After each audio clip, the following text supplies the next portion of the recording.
Olá, meu irmão, minha irmã, seja muito bem-vindo a mais um programa Legacy Logos. O meu nome é Lucas Júnior, eu sou um dos muitos líderes aqui dessa casa e hoje eu estou com a incumbência, da responsabilidade e também um privilégio de expor com você as Sagradas Letras. Hoje a gente vai expor Isaías 46 com o tema Falsos Deuses. Nós vamos expor do capítulo 46, do verso 1 ao verso 13. Amém? O meu Instagram lá é Lucas Júnior Miranda. Se tiver qualquer dúvida, pode me chamar lá no Instagram. Vai ser um privilégio, vai ser muito bom a gente poder conversar, trocar mensagens a respeito daquilo que foi exposto da palavra de Deus. Amém? Sem mais delongas, eu queria orar com você, pedir ao Espírito Santo para que pudesse iluminar a nossa mente, o nosso coração, para que a gente pudesse entender o que a palavra de Deus tem para nos ensinar. Amém? Senhor Jesus, Pai maravilhoso, eu peço para que o Teu Espírito possa abrir o nosso coração, abrir a nossa mente, nos dar entendimento, nos dar graça para poder entender o texto bíblico. Não somente entender, Pai, mas colocar em prática aquilo que o Senhor tem para nos ensinar. Transforma a nossa vida, Pai. Nos dê graça para a gente poder colocar em ação aquilo que o Senhor tem nos ensinado, para que as pessoas possam olhar para a gente e ver que somos verdadeiramente discípulos do Senhor, porque praticamos os Teus mandamentos. Esta é a minha oração em nome de Jesus. Amém, amém e amém. Então, vamos lá, abra sua Bíblia aí, Isaías 46, do verso 1 ao verso 13. Eu vou ler na versão NVI. Amém, irmãos? Quero ler com você, quero depois voltar lendo verso a verso ali, te explicando o texto e depois aplicando com você. Amém? Então, a leitura que eu vou iniciar, a partir do verso 1, vai dizer assim: Bel se inclina, Nebo se abaixa. Os seus ídolos são levados por animais de carga. As imagens que são levadas por aí são pesadas, um fardo para os exaustos. Junto a eles se abaixam e se inclinam, incapazes de salvar o fardo. Ele mesmo vão para o cativeiro. Escute-me, ó casa de Jacó, todos vocês que restam na nação de Israel, vocês a quem tenho sustentado desde que foram concebidos e que tenho carregado desde o seu nascimento. Mesmo na sua velhice, os seus tiveram cabelos brancos, sou aquele a quem sustentará. Eu os fiz, eu os levarei, eu os sustentarei e eu os salvarei. Com quem vocês comparar-me? A quem me considerarão igual? A quem vocês se assemelharão para que sejamos comparados? Alguns derramam ouro em suas bolsas e pesam prata na balança. Contratam um ourives para transformar isso num deus. Inclinam-se e adoram. Ergam no ombro, carregam, põem em pé em seu lugar e ali ele fica. Daquele local ele nem consegue se mexer. Embora alguém o invoque, ele não responde. É incapaz de salvar de seus problemas. Lembre-se disso. Gravem na sua mente.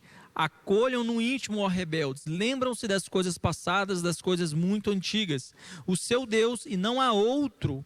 Eu sou Deus e não há outro nenhum como eu. Desde o início faço conhecido o fim, desde os tempos remotos a quem ainda virá. Digo, meu propósito permanecerá de pé e farei tudo o que me agrada. Do Oriente convoco uma ave de rapina de uma terra bem distante, um homem para cumprir o meu propósito. A quem eu disse, isso farei acontecer. O que planejei, isso farei.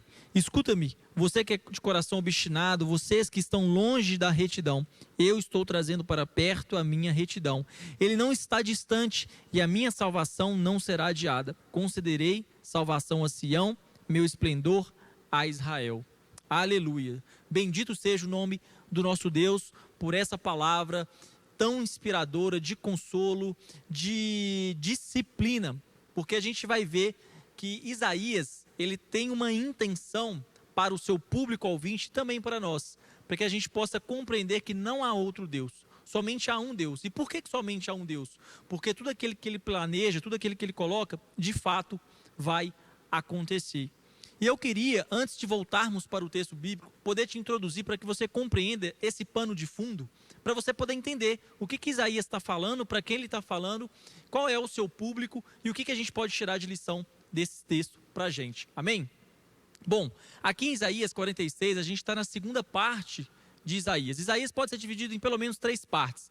Na segunda parte, na qual nós estamos aqui, é uma parte de restauração, de esperança. Porque num primeiro momento, na primeira parte, Isaías, ele de um tom muito ácido, de um tom muito crítico, ele vai dizer que o seu povo pecou contra o Senhor. Porque o povo havia recebido uma libertação milagrosa de Deus contra o Império Assírio.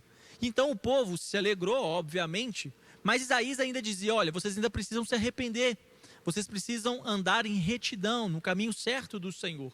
Senão, o juízo virá, baterá a porta e vocês serão exilados. O povo não deu ouvidos a Isaías, pensava que Isaías era louco, mas, de fato, o povo não se arrependeu, o povo foi levado cativo à Babilônia. E aqui nós temos não somente profetizado o juízo da parte de Deus, mas também a restauração de Deus. Por isso que você vai ficar intercambiando, quando você for ler Isaías, em um momento parece uma palavra de juízo, uma palavra dura para o povo. Em outro momento, Deus vai trazer restauração, Deus vai falar que Ele vai corrigir o povo, Ele vai disciplinar o povo. Mas a disciplina e a correção de Deus não é destrutiva, ela é construtiva. Ela não é para destruir o seu povo, mas ela é para corrigir e disciplinar o teu povo. Porque o pai, ele corrige o filho que ama. Se Deus corrige você, fique grato por isso, porque Deus é o seu pai e Ele te ama. E é isso que Ele vai fazer com o seu povo. Então Isaías, ele, num tempo muito distante, profetiza algo para muito à frente, mais de um século depois, esse cativeiro. E aí a gente tem que pensar que o ouvinte desse texto, quem vai ler esse texto, é um povo exilado. Um povo que está longe da sua terra, um povo que muito provavelmente viu seus conterrâneos, os seus irmãos, serem mortos, talvez nessa travessia, nessa deportação muito difícil, um caminho árduo, um caminho perigoso, quase 1.000 quilômetros de distância, com todos os percalços de viagens daquele tempo. Muitas pessoas não resistindo à viagem, morreram no meio do caminho. Então você se encontra em uma terra distante, em uma língua diferente, uma cultura diferente, exilado, longe, olhando para Sião, olhando para Jerusalém e vendo ela completamente destruída. Então você tem um sentimento: Deus me abandonou. Deus abandonou o seu povo. Deus, ele virou as costas para nós. Essa é a sensação de alguém que olha para o lado e não vê saída. Ela não vê saída, está tudo dando errado. E ela pensa: Deus me abandonou. E essa palavra vem para dizer para aquele povo que Deus não abandonou o seu povo. Deus, ele não é aquele que resgata somente, ele é aquele que salva, mas ele não é só aquele que salva num primeiro momento, mas ele te faz permanecer, ele está ali com você te ajudando, ele vai estar com você todos os dias, até os confins dos dias, até o fim. Ele vai estar com você. Ele é esse Deus que começa a boa obra, mas que também termina a boa obra. Então ele vai dizer para esse povo que ele vai resgatar esse povo, ele vai cuidar desse povo. E ele diz para você também que ele cuida de você, ele não te abandonou. Amém? Então é nessa verdade, diante desse contexto, que eu quero voltar com você e ler o verso 1 e o verso 2, que vai dizer assim: Bel se inclina, Nebo se abaixa, os seus ídolos são levados por animais de carga, imagens que são levadas por aí são pesadas, um fardo para os exaustos. Junto a eles se abaixam e se inclinam, incapazes de salvar o fardo. Ele mesmo vão para o cativeiro. Aqui de uma forma muito irônica, e chega até a ser engraçado, e Deus, ele é tão misericordioso, que Deus, ele vai agora trazer alguns exemplos. Ele vai colocar de um lado o que é os falsos deuses, e como você pode perceber o que é um falso deus. E de outro lado, ele vai se colocar à prova, ele vai começar a dizer que, olha, vocês vão ver o porquê eu sou Deus. E ele vai discorrer isso mais para frente. Mas o que é muito engraçado é que, na sua misericórdia, Deus começa a tentar explicar para o povo que não adianta crer em falsos deuses. Nebo e Bel são dois deuses babilônicos.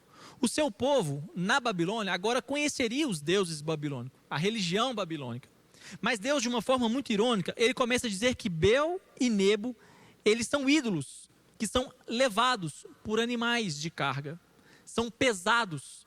O que é engraçado, diante, se você for pesquisar um pouco mais a fundo, que Bel e Nebo, por serem dois deuses babilônicos, acontecia algumas procissões de fé, onde esses ídolos eram carregados por pessoas nas festividades de fim de ano babilônico, do Réveillon babilônico. Ou seja, havia a festança do povo, havia as procissões para os seus deuses, e aqui no texto, Bel e Nebo era levado nessas procissões.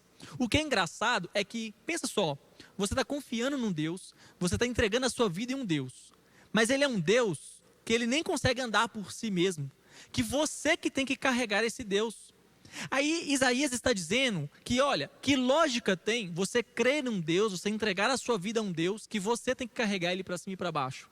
Em vez dele te trazer descanso, ele te gera cansaço. Por quê? Essas estátuas grandes, pesadas, que as pessoas carregavam nas suas procissões, gerava desgaste, deixavam as pessoas exaustas, porque as pessoas tinham que carregar, colocavam nos seus ombros e andavam por quilômetros e quilômetros com essas estátuas.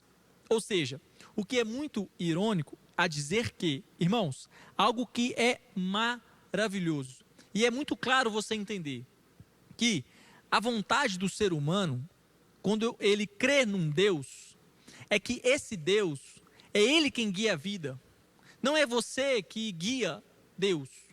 Não. Para entender melhor, se você for para uma teologia bíblica e entender desde quando Deus se revelou ao povo e Deus cuidou do povo, sempre foi Deus que cuidou do povo. É Deus que anda com o povo. É Deus que luta a favor do povo. E nunca ao contrário. Nas outras religiões você percebe sendo ao contrário. Você percebe o ser humano indo até Deus, levando Deus de um lado, levando Deus de outro, fazendo procissões para esses deuses, colocando essas estátuas de pé, porque o texto vai dizer que elas são colocadas de pé, elas não conseguem andar de um lado para o outro, elas são transportadas por cargas em animais. Ou seja, um Deus que você ora para ele, que você confia nele, ele não consegue nem se levantar quando ele cai. Ou seja, é muito irônico quando Deus vai dizer assim, você está confiando em algo que nem consegue ficar de pé por si mesmo. É nisso que você quer confiar?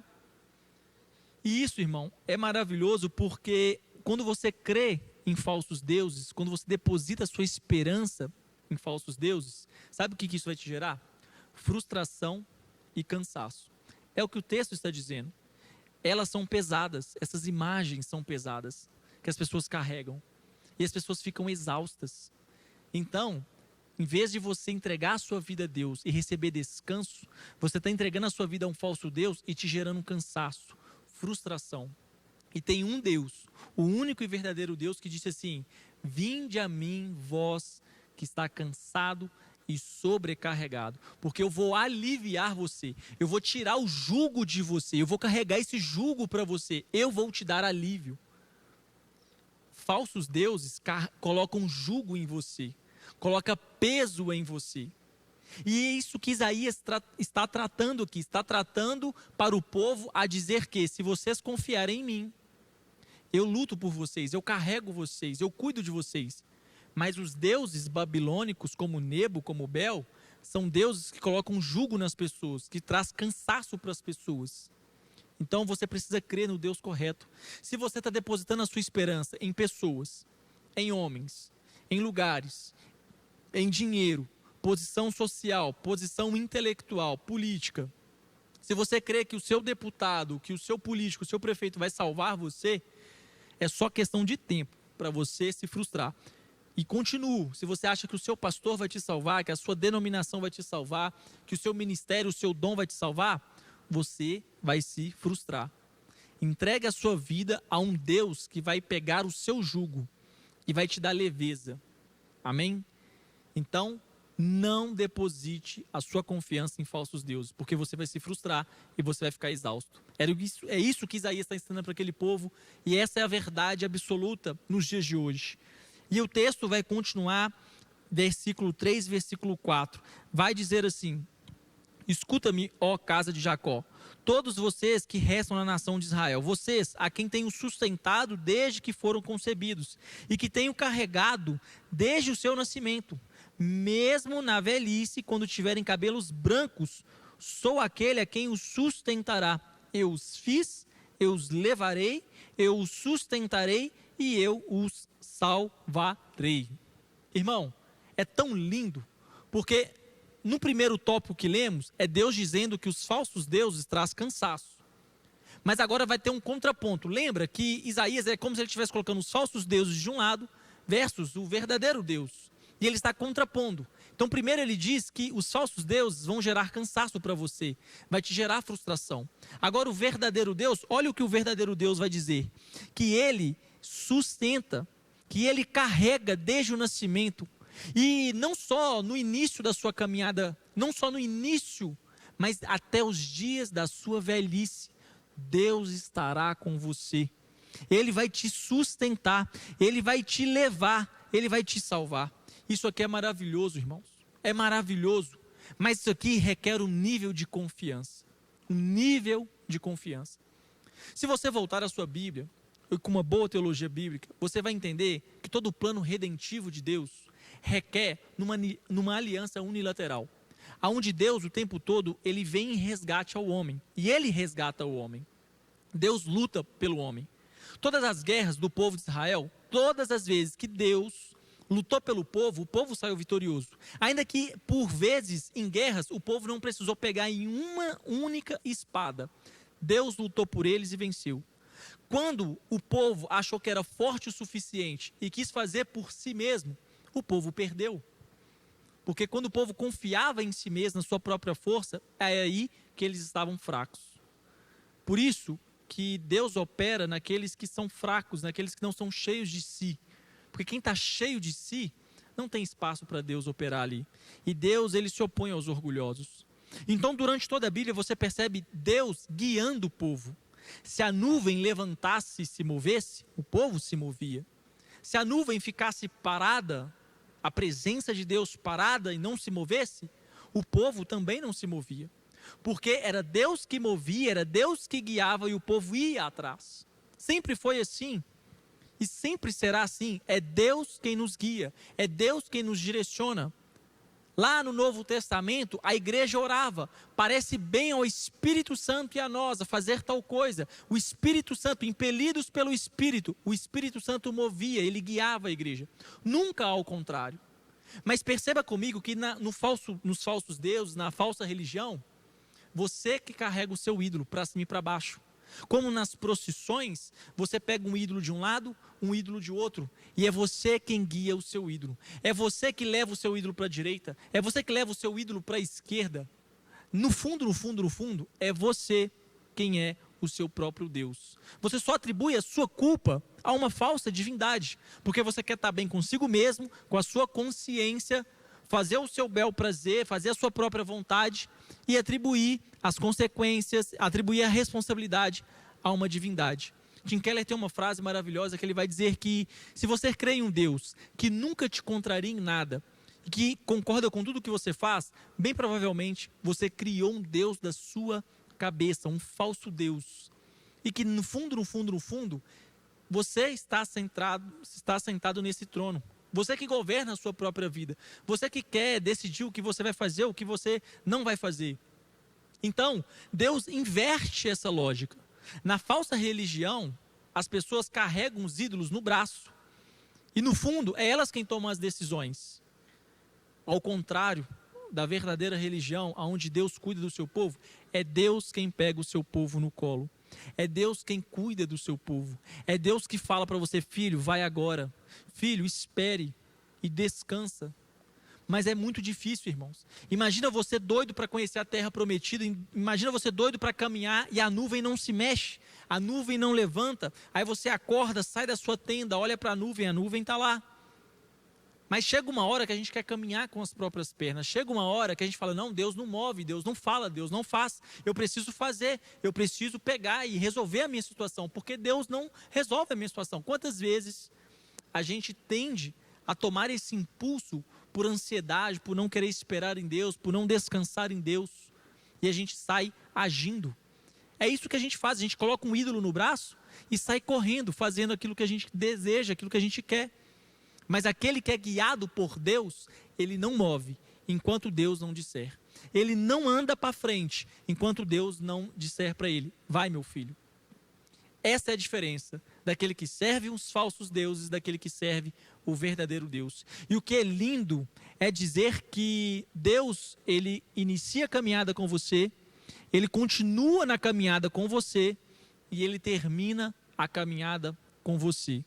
E isso vai te trazer leveza, não vai te trazer frustração, desesperança, medo, julgo, condenação. Não, irmãos. Andar com Deus é andar com leveza. E isso é maravilhoso. E o texto vai continuar dizendo, e eu quero ler no verso 5 e 7, que vai dizer assim: com quem vocês me comparar? A quem me considerarão igual? Quem vocês me assemelharão para que sejam comparados? Alguns derramarão ouro em bolsas e pesam em prata e balança. Contratam ourive para transformar-se num deus, inclinam e adoram. Versículo 7 vai dizer: ergam no ombro e o carregam. Põe em pé em seu lugar e ali ele fica. Daquele local, ele nem consegue se mexer, embora alguém o invoque, ele não responde. É incapaz de salvar dos seus problemas. Agora, num primeiro momento, Isaías, ele vai dizer desses falsos deuses. Aí ele vai contrapor com o cuidado do verdadeiro Deus. Agora ele volta para os falsos deuses de novo. E o que ele vai dizer? Ele vai dizer que uma pessoa, ela pega ouro, ela pega prata, ela coloca numa bolsa, ela pega das suas riquezas, do que ela tem, ela vai para o ourive, alguém que manuseia o ouro, alguém que tem bom manuseio ali com esculturas, vai pegar, vai fazer um ídolo para si. Aí ela vai pegar aquele ídolo, vai levar para casa, vai chegar em casa, ela vai colocar aquele ídolo lá na casa dela. Do jeito que ela colocou aquele ídolo, ele vai ficar. Se ela sem querer deixa aquele ídolo cair e vai embora, passar uma semana, aquele ídolo vai estar caído. Aí olha a ironia do texto. Isaías está dizendo assim: se você sem querer deixa esse ídolo cair e ele permanece deitado, você vai e volta e ele fica ali porque ele nem tem condição de se levantar, não seria loucura da sua parte orar por esse ídolo para resolver os seus problemas? Para resolver o seu casamento? Para resolver o problema da sua empresa? Para resolver o problema com o seu filho? Para resolver o problema consigo mesmo? Não seria loucura? Você acha que um pedaço de ídolo que não tem condições de ficar em pé, que se bater um vento ele cai, ele pode quebrar? Você acha que um ídolo que não tem condições de ficar em pé, ele pode fazer milagre? Está vendo o tamanho da ironia? O tamanho da incongruência, da discrepância que tem você acreditar num ídolo, orar para ele? É isso que Isaías está condenando. Está dizendo para o povo: vocês não podem acreditar nesses falsos deuses. Vocês não podem acreditar, vocês não podem orar para isso. Ainda que você invoque, ainda que você clame, ele não vai te responder, ele não vai te livrar dos seus problemas. E aí, recorre à nossa mente uma narrativa que exemplifica isso aqui muito bem, que é Elias versus os profetas de Baal. E Elias, com um senso de humor mais ácido, ele vai zombar e rir dos profetas de Baal, a dizer num tom bem crítico, quase fazendo um bullying ali com os profetas de Baal: olha, clamem mais alto, porque às vezes Baal ele está dormindo, ele não vai escutar vocês, então clamem mais alto. Às vezes Baal está no banheiro fazendo alguma necessidade. Então é exatamente isso. Eles gritavam, eles clamavam, eles se cortavam por um Deus que não existe, que não pode ouvir, que não pode corrigir, não pode fazer nada. Então perceba o tamanho da ironia, você acreditar em um ídolo que nada pode fazer, nada pode livrá-los dos seus problemas. E o texto continua dizendo, no verso 8 ao 10 que eu quero ler, vai dizer assim: lembrem-se disto, gravem na mente, acolham no íntimo, ó rebeldes, lembre das coisas passadas, das coisas muito antigas. Eu sou Deus e não há outro nenhum. Eu sou Deus e não há nenhum como eu. Desde o início faço conhecido o fim, desde os tempos remotos a quem ainda virá. Digo, o meu propósito permanecerá em pé e farei tudo o que me agrada. Até aqui. Esses dois versos, aí, lembra que está tendo um contraponto. Agora voltamos para o Deus verdadeiro. E aqui Deus conclama algo maravilhoso, que é o monoteísmo, contra o politeísmo. Na Babilônia se acreditavam em vários deuses, mas Deus vai dizer que só existe um. E num paralelismo hebraico, porque não se tem no hebraico um ponto de exclamação, como na nossa língua portuguesa, onde você quer exclamar uma expressão, você quer dar ênfase a dizer que coloque enfoque ali naquela expressão, com um ponto de exclamação. O hebraico, quando você está lendo a Bíblia e tem muita repetição, Para a gente soa estranho, cansativo nos nossos ouvidos, ter tanta repetição. É por isso que na nossa língua em português vai ter sinônimo, para deixar mais fluido a você ouvir aquilo que está lendo, aquilo que está escutando. Porque se você tem muita repetição de palavra na nossa língua portuguesa, isso vai ser até ruim. Mas no hebraico é diferente. No hebraico, quando se há repetição, há uma intenção autoral de enfatizar aquilo que ele está repetindo. Então é por isso que quando você vai ler, principalmente o Antigo Testamento, tem muitas repetições, e isso pode soar um pouco estranho para você. Mas agora você entende que quando o autor está repetindo muito uma palavra, preste atenção naquela palavra, entenda aquela palavra, busque o significado daquela palavra, porque aquela palavra é muito importante para aquele contexto. E aqui, qual que é o enfoque? Deus dizer que só há um Deus. Irmãos, eu quero expor para vocês pelo menos duas formas de interpretação. A primeira é com o histórico crítico. O histórico crítico, mais moderno, ele vai dizer que essa metodologia de interpretação, ela é um pouco mais recente, ela vai dizer que esse texto de Isaías não foi Isaías quem escreveu. Porque aqui Isaías já estava morto, ou seja, foi um escriba, um copista que escreveu esses relatos pós-exílico. Ou seja, já aconteceu, ele escreve com uma função teológica para ensinar o povo, como uma revisão ética, moral. E nós temos uma outra forma de interpretação, que é o histórico gramatical, na qual eu acredito que corrobora mais com o texto, que faz mais sentido, porque aqui Deus está rogando para si um atributo incomunicável, que é a onisciência. Deus está dizendo que, olha, o meu propósito permanecerá em pé e farei tudo o que me agrada. Ele vai dizer que não há outro Deus, que desde o início faça conhecido o fim. Uma das formas para você entender que Deus é que Ele diz que vai acontecer e aquilo acontece. Porque Ele conhece do futuro. O futuro não é um escuro para Deus. O futuro não pega Deus de surpresa. É lógico que Ele vai dizer que aquele profeta que se diz profeta, que está falando em nome de Deus, fala que Deus falou para ele que vai acontecer algo, e esse algo não acontece, esse profeta usou o nome de Deus em vão. Porque não foi Deus que falou com ele. Porque se Deus falou que vai acontecer, vai acontecer. E é isso que Deus roga para si. Deus está dizendo que vai curar o seu povo, vai restaurar o seu povo.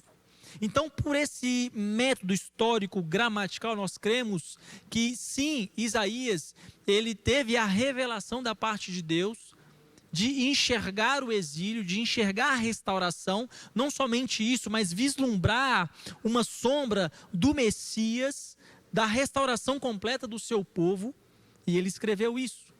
Porque numa linha cronológica, o texto que estamos lendo, Isaías, ele está muito antes do exílio, ele está muito antes do exílio, mais de 100 anos antes, para depois surgir a Babilônia como um império forte, poderoso, que vai devastar tudo, vai devastar a Síria, vai escravizar o povo judeu, e aí o povo judeu vai para o exílio, passa esses 70 anos, dependendo de qual contagem você fizer, se você fizer da primeira deportação, a volta do povo, ou se você fizer a destruição de Jerusalém, 586 anos antes de Cristo, a construção do primeiro templo. Depende da contagem, vai bater os 70 anos em ambas as contagens, e o povo volta com Ciro, o Medo-Persa, destruindo a Babilônia e fazendo com que o povo de Israel voltasse à sua terra.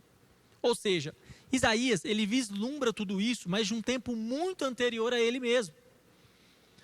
Eu acredito que essa interpretação, esse histórico gramatical, ele corrobora melhor com o texto, porque ele não toca na questão da inerrância da palavra de Deus. Nós cremos que o profeta, Deus pode falar ao profeta, Deus pode mostrar para o profeta algo muito futuro que está para acontecer. O próprio capítulo de Daniel, quando ele vai falar dos impérios, no histórico crítico, vai dizer que é impossível aquele texto ser escrito muitos anos antes, de fato, ali na Babilônia, porque ele detalha com tanta precisão os reinos, o subsequente, as divisões do Império Grego, que é impossível que ele acerte com tamanha precisão algo muito antes que estava para acontecer. Mas nós cremos que Deus pode mostrar para os seus servos, para os profetas, como mostrou para Daniel, algo que estaria por vir, que estaria para acontecer.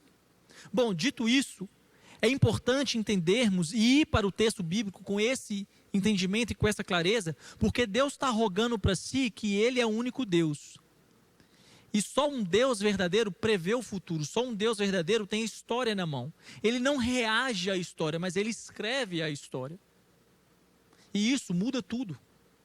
Porque como você vai estar ansioso, despreparado, não sabe o que vai acontecer amanhã, está preocupado, orar e clamar a um Deus que também não sabe. É um Deus que vai ficar preocupado junto com você. É você preocupado de um lado e Deus de outro. O que vamos fazer amanhã? É diferente quando você entende que Deus é soberano, que Deus tem a história no controle das suas mãos, que como Apocalipse 4 vai dizer, Ele está sentado num alto e sublime trono, nada muda, nada abala o trono de Deus. Aí você descansa. Aí você fala, Senhor, eu estou ansioso porque eu não sei o que vai acontecer amanhã, mas eu sei que o Senhor é soberano. Isso muda tudo, irmão. Então, o texto vai continuar dizendo no verso 11 a 13, do Oriente convoca uma ave de rapina, de uma terra bem distante, um homem para cumprir o meu propósito. O que eu disse, isso farei acontecer, e o que planejei, isso farei. Escute-me, vocês de coração obstinado, vocês que estão longe da retidão. Estou trazendo para perto a minha retidão, ela não está distante, e a minha salvação não será adiada. Concederei salvação a Sião, o meu esplendor. Irmãos, isso é maravilhoso, porque eu falei com você nos versos anteriores sobre esse método de interpretação e crermos que Isaías está profetizando algo que está por vir. E por que eu te expliquei isso nos versos anteriores? Porque aqui, quando a gente continua lendo, a partir do verso 12, 13 e o 11, ele vai dizer que do Oriente convoca uma ave de rapina. Ou seja, Deus vai dizer que Ele está preparando algo. E aí Deus revela o que Ele está preparando. Ele vai trazer alguém. E aí Ele traz uma simbologia sobre essa ave de rapina, fazendo uma simbologia, uma tipologia a Ciro, o Medo-Persa. Uma ave de rapina, um animal veloz, um animal feroz, que ataca o seu inimigo com muita velocidade. E isso sim foi de uma forma simbólica a mostrar como esse império destruiria a Babilônia. Porque a Babilônia foi devastada. Foi tão devastada, foi tão completa, destruída a Babilônia, que até pouco tempo atrás não tinha registros dentro da arqueologia sobre a cidade da Babilônia fora da Bíblia. Isso levou a muitos críticos dizerem, está vendo? Isso não existe, senão a gente tinha achado algo da Babilônia. De tão devastado que foi, somente ali, século XIX, começou por uma pesquisa mais profunda sobre a Babilônia e começou a se achar vestígio de fato, e hoje a gente tem alguns documentos que corroboram extra-bíblico com a existência da cidade da Babilônia. Então é só para você ter uma noção de o quão foi destruída essa cidade, porque Deus, Ele já tinha dito que isso aconteceria. É por isso que faz sentido você crer que Deus Todo-Poderoso, há muito tempo atrás, Ele falou que ia acontecer, e isso acontece de fato. Isso corrobora a crermos que existe sim um Deus poderoso, soberano, que tem a história no controle das suas mãos. E se você crê num método de interpretação saudável, que se é verdade aqui, é também verdade em outras afirmações, porque a Bíblia vai dizer que Jesus, Ele vai vir em glória para retornar. Se muitas profecias já se cumpriram, certamente essas também irão se cumprir. E a gente descansa nisso. Então, quando a gente lê Apocalipse e vai entendendo sobre a soberania de Deus e o controle de Deus na história, ainda que quando você olhe para a história e vê um caos absoluto, uma terceira guerra batendo na porta, uma crise econômica global, tarifas, desemprego, o amor de muitos se esfriando, escândalo na igreja. Quando você olha para isso, você tende a entrar em desespero. Mas quando você olha para trás, você vê tantas palavras do soberano Senhor dizendo que vai fazer e que de fato fez. Você olha para o passado e você se conforta a dizer que Deus é sim soberano. Isso te dá respaldo para olhar para o futuro e dizer, assim como Ele disse que fez lá e de fato fez, Ele disse que faria num futuro, e se Ele fez aqui, Ele também vai fazer aqui. Então eu descanso e coloco as minhas vidas na mão desse Deus maravilhoso. E, aplicando com você, para finalizar esse último tópico, é para que nós temos que confiar e entregar a vida a Deus. temos que entregar e confiar a vida a Deus, porque o texto ele já foi muito claro. Isaías foi muito claro a dizer que não compensa entregar sua vida a falsos ídolos, porque esses falsos ídolos nada pode fazer por você. Nada pode fazer por você. Esses falsos ídolos, eles precisam ser carregados para cima e para baixo. Se eles caem, eles não podem se levantar. Então, eles não podem resolver nenhum problema para você. Então, pare de ficar frustrado, colocando a sua esperança em pessoas, em políticos, no dinheiro. Essas coisas podem até resolver parte do problema. Então, talvez você olhe para a sua vida hoje e fale assim, se eu tivesse mais dinheiro, se eu ganhasse melhor, 80% dos meus problemas sumiriam. Isso em parte é verdade. Mas se Deus te desse muito dinheiro, para você perceber que isso não resolveria o seu problema. Só basta entender e ver que pessoas muito ricas também têm muito problema. Muitas pessoas estão depressivas, não conseguem viver. Isso talvez foi a custa do seu casamento, do relacionamento com os seus pais. E às vezes essas pessoas olham para si e falam assim, eu me arrependo, foi um preço alto demais. Agora que eu tenho dinheiro, eu continuo tendo problema, eu não sei o que fazer. Porque antes, quando você não tinha, você achava que quando você ia ter o dinheiro, você resolveu o seu problema. Só que você não precisa de chegar lá para ser frustrado. É isso que a Bíblia está dizendo. As pessoas que acham que o dinheiro vai resolver o problema, elas correm atrás do dinheiro, até ter o dinheiro. Mas depois que tem o dinheiro, vê que o dinheiro não resolve o problema. E aí bate a frustração. É quando você fala assim, não, quando eu namorar com tal pessoa, quando eu tiver um relacionamento assim, vai estar tudo maravilhoso. Aí eu vou estar feliz. Aí vai dar tudo certo. Aí quando você tem, aí vem um problema, vem uma tempestade, o sentimento bate de tristeza, o vazio bate, aí você entra em choque, você entra em colapso. Porque a vida toda você acreditou que quando você conquistasse aquilo, aí sim de fato você estaria feliz. Você confiou a sua vida em algo, mas esse algo não pode te sustentar, ele não pode te preencher. E aí você vai ficar frustrado. Então, você tem duas escolhas. Ou você continua correndo atrás dos seus ídolos, correndo atrás das suas paixões, conquista elas e depois fica frustrado. Só que você vai ter percorrido o tempo, você talvez vai ter envelhecido, perdido alguns amigos, relacionamento com os pais, e você vai se arrepender de muita coisa, só que o tempo não volta atrás. Ou você pode tomar um outro caminho, decidir agora, entregar a sua vida a Jesus. Há um Deus que ele não coloca fardo, ele não coloca pesar nos seus, mas ele tira o fardo dos seus, ele carrega o fardo dos seus. É um Deus que não te abandona, mas ele fala assim para você, eu vou estar com você todos os dias, até o último dia, eu vou caminhar com você. Porque Jesus, ele não só é a porta, mas ele também é o caminho. Então você não somente entra por Jesus, mas você caminha com Jesus. E ele não te abandona na caminhada cristã. Ele não te deixa longe, não. Ele é o seu pastor que anda com você, que cuida de você, que pastoreia você. Ele nos faz perseverar, ele nos faz continuar na caminhada, até a glorificação. Então é um Deus fiel que começa, que faz e que termina a boa obra em você. E você pode ter certeza, como o salmista 50, no verso 15, vai dizer que aqueles que confiam no Senhor não serão envergonhados. Deposita a sua vida na mão de Deus, porque você não vai ser envergonhado, você não vai ser frustrado, porque Deus, ele pode te sustentar e preencher você. Amém? Espero que com a exposição desse texto, a explicação desse texto, Deus possa ter falado muito ao seu coração. A minha oração é para que agora o Espírito Santo faça algo que eu, como pregador e expositor da palavra, não consigo fazer, que é tocar o seu coração, gerar transformação. Mas eu creio que a palavra pode fazer isso, o Espírito Santo vai continuar fazendo isso ao seu coração. Amém? Se ficou qualquer dúvida a respeito do texto exposto, me chama lá no Instagram, Lucas Júnior Miranda. Vai ser um prazer a gente conversar sobre aquilo que foi exposto aqui. Amém? Deus te abençoe. Até o próximo Legacy Logos.